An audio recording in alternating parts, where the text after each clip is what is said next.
بسم اللہ الرحمن الرحیم۔ نبی پاک صلی اللہ علیہ وسلم نے فرمایا، مجھے وہ شخص دنیا کی ہر چیز سے زیادہ پیارا ہے جو شخص ماہ شعبان میں یہ سورت پڑھے گا۔ محترم ناظرین، ماہ شعبان اسلامی سال کا وہ مقدس اور عظمت مہینہ ہے۔ اسے اللہ تعالیٰ نے خاص حرمت، خاص نورانیت اور خاص روحانی تاثیر عطا فرمائی۔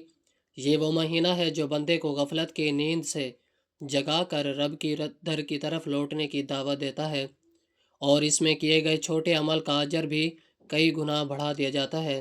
شعبان وہ مہینہ ہے جو ہمیں رمضان کی طرف لے جاتا ہے، مگر جو لوگ اس مہینے کی قدر پہچان لیتے ہیں ان کے لیے یہی مہینہ زندگی بدلنے والا مہینہ بن جاتا ہے۔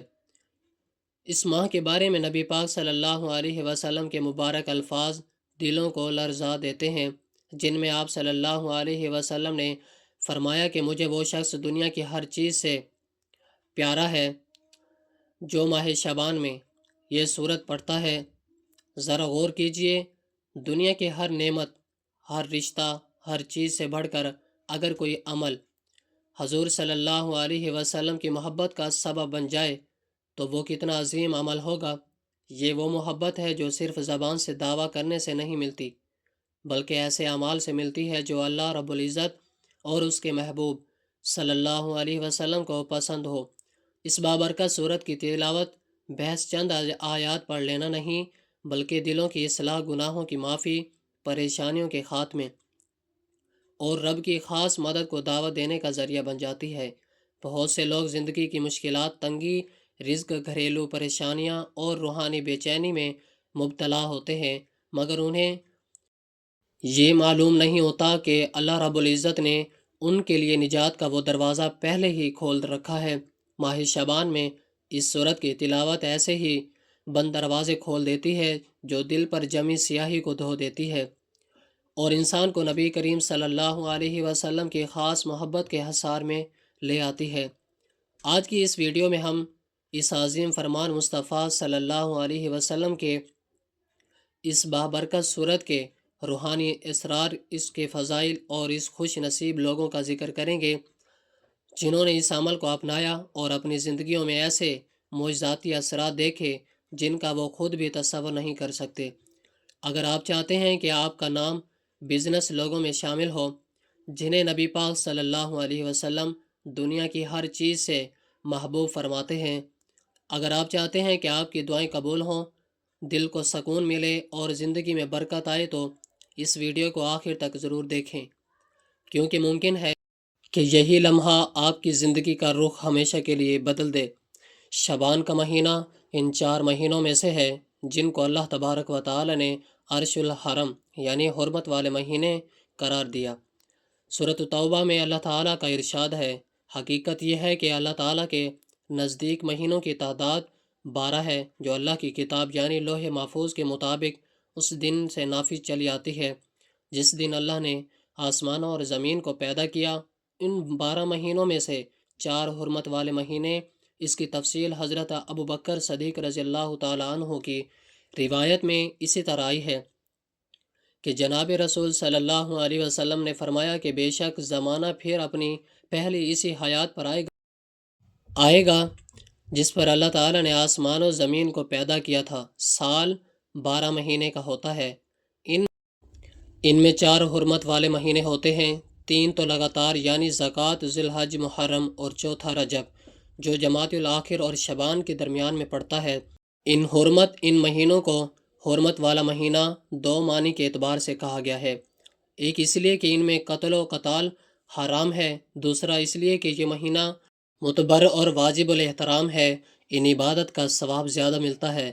البتہ ان میں سے پہلا حکم 2 شریعت اسلام میں منسوخ ہو گیا، جبکہ دوسرا حکم عبد و احترام اور عبادت گزاری کے متعلق اب بھی باقی ہے۔ ماہ شعبان اور بقیہ میں نفلی روزے رکھنا باعث فضیلت ہے۔ مجیبیہ باہلیہ اپنے والد یا چچا سے روایت کرتی ہے کہ وہ رسول اللہ صلی اللہ علیہ وسلم کی خدمت میں حاضر ہوئے، پھر چلے گیا اور 1 سال بعد دوبارہ آئے۔ اس مدت میں ان کی حالت وحید بدل گئی۔ کہنے لگے، اللہ کے رسول، کیا آپ مجھے جانتے ہیں، پہچانتے ہیں؟ آپ صلی اللہ علیہ وسلم نے پوچھا کون ہو؟ جواب دیا میں باہلی ہوں جو کہ پہلے سال بھی حاضر ہوا تھا۔ آپ صلی اللہ علیہ وسلم نے کہا تمہیں کیا ہو گیا ہے؟ تمہاری تو اچھی خاصی حالت تھی۔ جواب دیا جب سے آپ صلی اللہ علیہ وسلم کے پاس سے گیا ہوں رات کے علاوہ کھانا نہیں کھایا، یعنی دن میں روزہ رکھا۔ آپ صلی اللہ علیہ وسلم نے فرمایا اپنے آپ کو تم نے عذاب میں کیوں مبتلا کیا؟ پھر فرمایا صبر کے مہینہ رمضان کے روزے رکھو اور ہر مہینے میں ایک روزہ رکھو۔ انہوں نے کہا اور زیادہ کیجیے کیونکہ میرے اندر طاقت ہے۔ آپ صلی اللہ علیہ وسلم نے فرمایا 2 دن روزہ رکھو۔ انہوں نے کہا اس سے زیادہ کہ میرے اندر طاقت ہے۔ آپ صلی اللہ علیہ وسلم نے فرمایا 3 دن کے روزے رکھ لو۔ انہوں نے کہا اور زیادہ کیجیے۔ آپ صلی اللہ علیہ وسلم نے فرمایا یا حرمت والے مہینے میں روزے رکھو اور باقی چھوڑ دو۔ حرمت والے مہینوں میں روزہ رب کو باقی چھوڑ دو۔ حرمت والے مہینے میں روزہ رکھو اور باقی چھوڑ دو۔ آپ صلی اللہ علیہ وسلم نے اپنی 3 انگلیوں سے اشارہ کیا، پہلے بند کیا پھر چھوڑ دیا۔ ماہ شعبان اور باقی حرمت والے مہینے میں نیک اعمال کرنا دوسرے مہینے کی بنسبت زیادہ افضل ہے، اور ان مہینوں میں ظلم و گناہ کرنا دوسرے مہینوں کی بنسبت زیادہ سخت گناہ ہے۔ مفتی شیخ صاحب رحمۃ اللہ علیہ نے معارف القرآن میں لکھا ہے ان بابرکت مہینے میں جو شخص عبادت کرتا ہے اس کو دوسرے مہینے میں بھی عبادت کی توفیق ہو جاتی ہے، اور جو شخص ان مہینوں میں گناہوں سے بچنے کی کوشش کرے گا تو اس کے لیے سال کے باقی مہینے بھی گناہوں سے بچنا آسان ہو جاتا ہے۔ اس لیے ان مہینوں میں عبادت کرنا ہے اور گناہوں کے بچنے کے انوار اور برکات سے فائدہ اٹھانے کی صحیح اور کوشش کرنی ہے۔ حضرت خواجہ معین الدین چشتی اجمیری رحمۃ اللہ علیہ فرماتے ہیں کہ ایک دفعہ میں حج کرنے گیا، وہاں منی عرفات اور مزدلفہ میں نے ایک شخص کو دیکھا اور جو بلند آواز کے ساتھ بار بار پکار رہا تھا لبیک لبیک لبیک، اور غیب سے آواز آتی تھی لا لبیک لا لبیک لا لبیک۔ سرکار معین الدین چشتی اجمیری رحمۃ اللہ علیہ فرماتے ہیں کہ یہ سارا ماجرا دیکھ کر میں نے اس شخص کو بازو سے پکڑا اور پھر مجمع سے باہر لے آیا اور پوچھا بہت بے ایمان، تجھے پتہ ہے کہ جب تو پکارتا ہے تو میں اے میرے اللہ میں حاضر ہوں، تو غیب عالم سے مخاطب کی آواز آتی ہے کہ نہیں تو حاضر نہیں ہے؟ تو وہ بولا ہاں معین الدین میں جانتا ہوں، اور یہ سلسلہ پچھلے 24 سالوں سے جاری ہے۔ یہ میرا 24واں حج اور بڑا بے نیاز ہے۔ میں ہر سال امید لے کر حج پر آتا ہوں کہ شاید اس دفعہ میرا حج قبول ہو جائے، لیکن ہر سال ناکام لوٹ جاتا ہوں۔ سرکار معین الدین رحمۃ اللہ علیہ فرماتے ہیں کہ میں نے اسے کہا کہ ہر بار ناکامی اور نامرادی کے باوجود تو پھر کیوں آتا ہے؟ تو اس کی آنکھوں میں آنسو آ گئے اور وہ رینج کی آواز میں گڑ گڑاتے ہوئے بولا اے معین الدین تو بتا میں یہاں نہ آؤں تو کدھر جاؤں؟ اس کے سوا میرا کون ہے؟ کون میری باتیں سننے والا ہے؟ کون میرے گناہ معاف کرنے والا؟ کون میری مدد کرنے والا ہے؟ میں کس در پر جا کر گڑ گڑاؤں؟ کون میری داد درستی کرے گا؟ کون میرا خالی دامن بھرے گا؟ کون مجھے بیماری میں شفا دے گا؟ کون میرے گناہوں کی پردہ داری کرے گا؟ معین الدین رحمۃ اللہ علیہ پر مجھے بتا اگر کوئی دوسرا رب ہے تو بتا، میں اس کے پاس چلا جاتا ہوں۔ مجھے بتاؤ معین الدین اس کے علاوہ اگر کوئی در ہے تو میں وہاں چلا جاؤں۔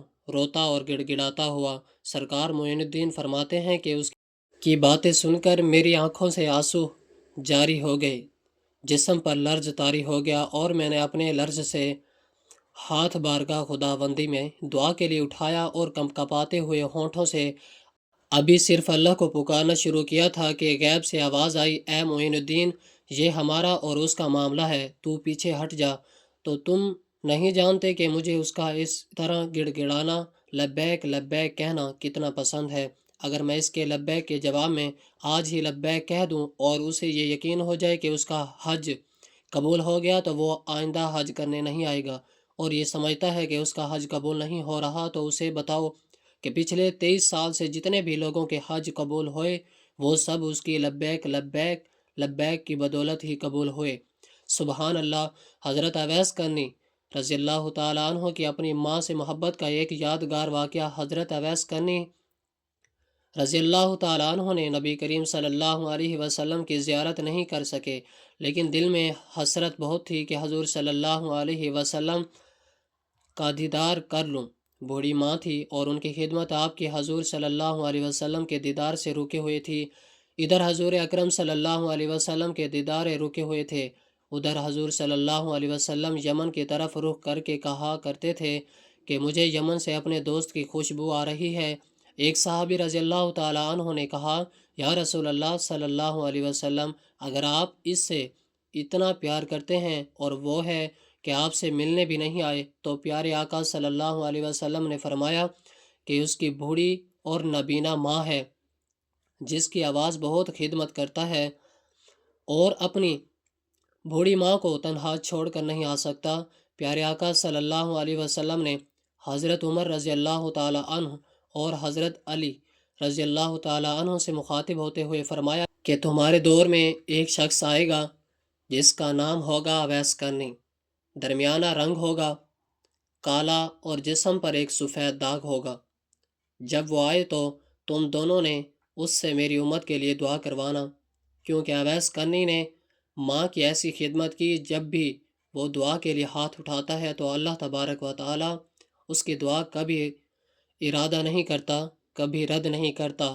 حضرت عمر رضی اللہ تعالیٰ عنہ 10 سال خلیفہ رہے اور ہر سال حج کرتے، ہر سال حضرت اویس کرنی کو تلاش کرتے ہیں، لیکن انہیں اویس کرنی نہ ملتے۔ ایک دفعہ حضرت عمر رضی اللہ تعالیٰ عنہ سارے حاجیوں کو میدان عرفات میں اکٹھا کر لیا اور کہا کہ تمام حاجی کھڑے ہو جائیں، پھر کہا کہ سب بیٹھ جاؤ، پھر یمن والے کھڑے ہو، تو سب بیٹھ گئے اور پھر یمن والے کھڑے رہیں، پھر کہا کہ یمن والے سارے بیٹھ جاؤ، پھر قبیلہ مراد کھڑے رہے، پھر کہا مراد والے بیٹھ جاؤ، پھر کرن والے کھڑے رہو، تو صرف ایک آدمی بچا اور حضرت عمر رضی اللہ تعالیٰ عنہ نے کہا کہ تم اویس کرنی ہو؟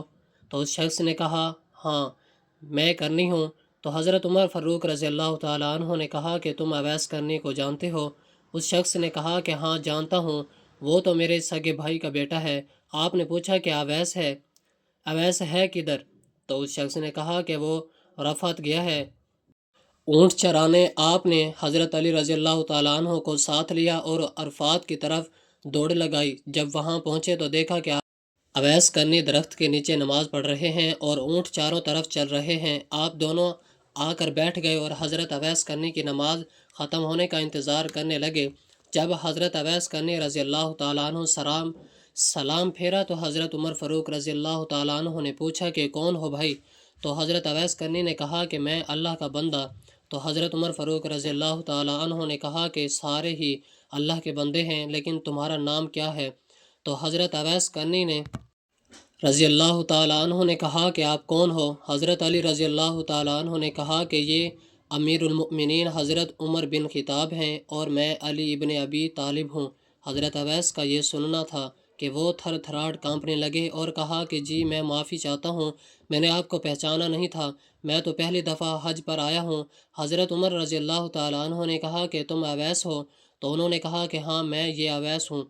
حضرت عمر رضی اللہ تعالیٰ عنہ نے فرمایا کہ ہاتھ اٹھاؤ اور ہمارے لیے دعا فرمائیں، اور وہ رونے لگے اور کہا کہ میں دعا کروں، آپ لوگ سردار اور میں نوکر، آپ کہاں اور میں آپ لوگوں کے لیے دعا کروں؟ تو حضرت عمر فاروق رضی اللہ تعالیٰ عنہ نے کہا کہ ہمارے آقا صلی اللہ علیہ وسلم کا حکم ہے کہ اویس جب بھی آئے تو اس سے دعا کروانا۔ پھر حضرت اویس کرنی نے دونوں کے لیے دعا کی۔ سرکار دو عالم صلی اللہ علیہ وسلم نے فرمایا جب لوگ جنت میں جا رہے ہوں گے تو حضرت اویس کرنی چلیں گے، اس وقت اللہ تعالیٰ فرمائیں گے کہ باقیوں کو جانے دو اور اویس کو روک لو۔ اس وقت حضرت اویس کرنی رضی اللہ تعالیٰ عنہ پریشان ہو جائیں گے اور کہیں گے کہ اے اللہ، آپ نے مجھے دروازے پر کیوں روک لیا؟ تو اللہ تبارک و تعالیٰ فرمائیں گے کہ پیچھے دیکھو۔ جب پیچھے دیکھیں گے تو پیچھے کروڑوں اربوں کی تعداد میں کھڑے ہیں۔ تو اس وقت اللہ جل جلالہ فرمائیں گے کہ اویس تیری ایک نیکی میں مجھے بہت خوش کیا، ماں کی خدمت، تو انگلی کا اشارہ کر، جدھر جدھر تیری انگلی جائے گی میں تیرے طفیل ان کو جنت میں داخل کروں گا۔ محترم ناظرین، شعبان رحمت و برکت اور قرب مصطفیٰ صلی اللہ علیہ وآلہ وسلم کا مہینہ ہے۔ یہ بابرکت وقت ہے جب آسمان کے دروازے کھول دیے جاتے ہیں اور بندے کے اعمال کو خاص نگاہ رحمت سے دیکھا جاتا ہے۔ نبی پاک صلی اللہ علیہ وسلم کا خوف فرمان دلوں کو ہلا دینے والا ہے، جس میں آپ صلی اللہ علیہ وسلم نے فرمایا کہ مجھے وہ شخص دنیا کی ہر چیز سے زیادہ پیارا ہے جو ماہ شعبان میں یہ صورت پڑھتا ہے۔ ذرا سوچیں، جس عمل سے انسان حضور اکرم صلی اللہ علیہ وسلم کی محبت کا مرکز ہے، اس کی زندگی میں کیسی نورانیت، کیسی برکت، کیسا سکون اترتا ہوگا۔ آج کی اس ویڈیو میں ہم اس عظیم صورت کے فضائل، اس کے روحانی اثرات اور ان خوش نصیب لوگوں کا ذکر کریں گے جنہوں نے ماہ شعبان میں اس صورت کو پڑھ کر اپنی دنیا اور آخرت دونوں سنواری۔ اگر آپ بھی چاہتے ہیں کہ آپ صلی اللہ علیہ وسلم کے خاص محبت آپ کے نصیب میں آ جائے تو اس صورت کو لازمی پڑھیں۔ یہ وہ صورت ہے جس کے بارے میں نبی پاک صلی اللہ علیہ وسلم نے فرمایا کہ یہ قرآن کے 1/3 کے برابر ہے، اور یہی وہ صورت ہے جسے حضور صلی اللہ علیہ وسلم خود کثرت سے پڑھا کرتے تھے۔ پھر جس عمل سے نبی پاک صلی اللہ علیہ وسلم کی محبت ثابت ہو وہ ہر زمانے اور ہر مہینے میں باعث نجات ہے، اور ماہ شعبان میں اور ماہ رمضان جیسے مقدس مہینے میں اس کی تلاوت نور پر نور بن جاتی ہے۔ محترم ناظرین، آپ نے ماہ شعبان کے مہینے میں یہ صورت کسی بھی وقت پڑھ لیں۔ یہ صورت نبی پاک صلی اللہ علیہ وسلم کو بہت زیادہ پسند ہے، اور حضور پاک صلی اللہ علیہ وسلم نے فرمایا، آپ کے جو شخص ماہ شعبان میں یہ صورت پڑھے گا وہ شخص مجھے دنیا کی ہر چیز سے زیادہ پیارا ہوگا۔ اور آپ نے سب سے پہلے حضور پاک صلی اللہ علیہ وسلم کی ذات اقدس پر درود پاک کا نذرانہ پیش کرنا ہے۔ درود پاک آپ کوئی سا بھی پڑھ لیں، ایک بار ثواب کی نیت سے میرے ساتھ بھی پڑھ لیں۔ اللہم صلی علی محمد وعلی آل محمد کما صلیت علی ابراہیم وعلی آل ابراہیم انک حمید مجید۔ اللہم بارک علی محمد وعلی آل محمد کما بارکت علی ابراہیم وعلی آل ابراہیم انک حمید مجید۔ درود پاک پڑھنے کے بعد آپ نے سورۃ اخلاص کی تلاوت کرنی ہے۔ بسم اللہ الرحمن الرحیم۔ قل هو اللہ احد اللہ الصمد لم یلد ولم یولد ولم یکن لہ کفوا احد۔ سورۃ اخلاص کی آپ نے ایک تسبیح پڑھنی ہے، اس کے بعد آپ نے یہ دعا پڑھنی ہے، اللہم اغفر لی وارحمنی واہدنی وعافی وارزقنی۔ 41 مرتبہ یہ دعا پڑھنے کے بعد آپ نے ایک تسبیح اللہ کے 2 مبارک ناموں کی پڑھنی ہے، یا رحمان یا رحیم، یا رحمان یا رحیم۔